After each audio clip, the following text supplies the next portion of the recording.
प्राणायाम का जब हम अभ्यास करते हैं तो उससे हमारा मस्तिष्क जो है वो कहना चाहिए कि साफ होता है। आपको उन मानसिक विकारों से मुक्ति पाने में बहुत मदद करता है। अगर किसी को साइनस की प्रॉब्लम है या थायराइड की प्रॉब्लम है। नमस्कार, स्टे हेल्दी स्टे फिट में आपका बहुत बहुत स्वागत है। आज हम बात करेंगे भ्रामरी प्राणायाम के बारे में। भ्रामरी प्राणायाम यानी कि जैसे एक मधुमक्खी या भंवरे की आवाज़ होती है ना, एक कंपन की ध्वनि होती है, वैसा साउंड निकालते हैं हम जब हम भ्रामरी प्राणायाम करते हैं। चलिए सबसे पहले समझ लेते हैं कि इस प्राणायाम को करना कैसे है। किसी भी साफ जगह पर आराम से सिद्धासन या सुखासन, जिसमें भी आप आराम से बैठ सके, पद्मासन में भी आप बैठ सकते हैं। आप आराम से पहले बैठ जाइए। उसके बाद अपने हाथों के दोनों अंगूठों को हम कान पर रखेंगे इस तरह से।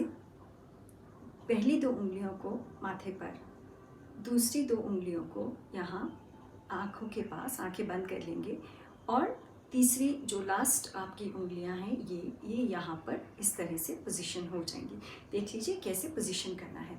अंगूठे से कानों को पहले बंद कर लेंगे इस तरह से, ये देखिए।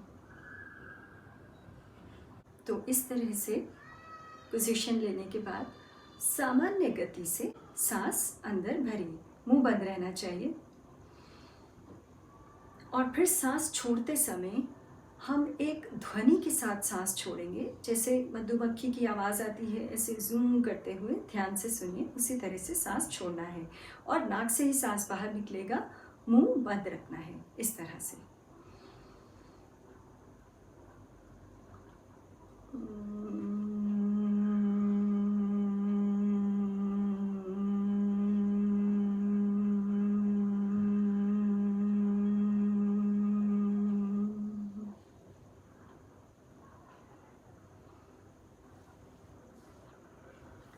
तो जब इस तरह से आप नाक से ही सांस अंदर लेंगे और नाक से ही उसे बाहर निकालना है, लेकिन साउंड के थ्रू, एक ध्वनि के थ्रू जो है वो सांस बाहर आएगा।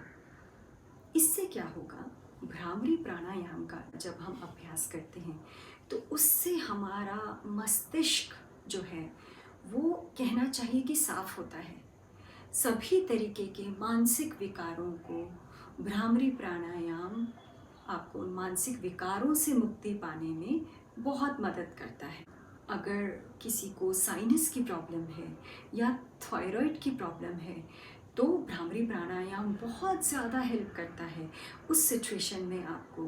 अदरवाइज ऑल्सो आपको किसी भी तरीके की चिंता से, क्रोध से, मानसिक विकारों से, जैसा कि मैंने कहा, भय से, अनिद्रा से, चिंता से मुक्ति दिलाता है भ्रामरी प्राणायाम। तो बहुत ज़्यादा शांत कर देता है आपके मन को, और इससे मानसिक तनाव, अगर तनाव में हैं आप, तो वो भी कम होता है।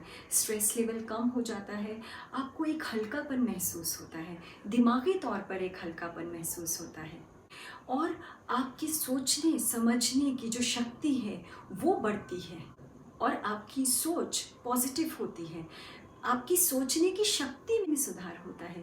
तो 5 से 10 मिनट अगर इस प्राणायाम का आप अभ्यास करते हैं तो आप महसूस करेंगे कि आप कितना लाइट फील कर रहे हैं, क्योंकि सारे नेगेटिव थॉट्स बाहर हो जाएंगे और एक पॉजिटिविटी का जो है आपको लगेगा संचार हो गया है। तो ज़रूर ट्राई कीजिए। और इस प्राणायाम को आप सुबह या शाम के समय करें।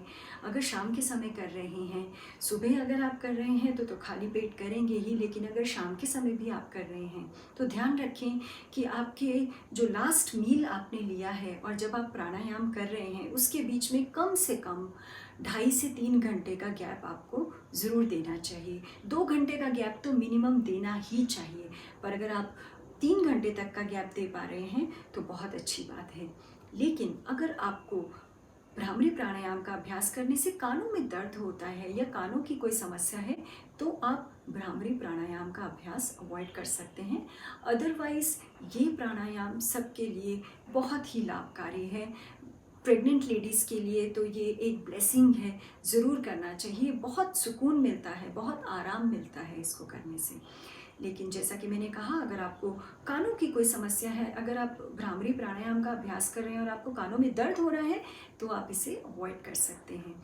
तो आज के लिए बस इतना ही। हम अपने अगले वीडियो में आपके लिए कुछ और इम्पॉर्टेंट इन्फॉर्मेशन के साथ हाजिर होंगे। तब तक आप अपना बहुत ख्याल रखिए। हमारे वीडियोस को लाइक कीजिए, शेयर कीजिए, हमारे चैनल को सब्सक्राइब करना मत भूलिए। और आज के लिए हमें इजाज़त दीजिए और अपना बहुत ख्याल रखिए।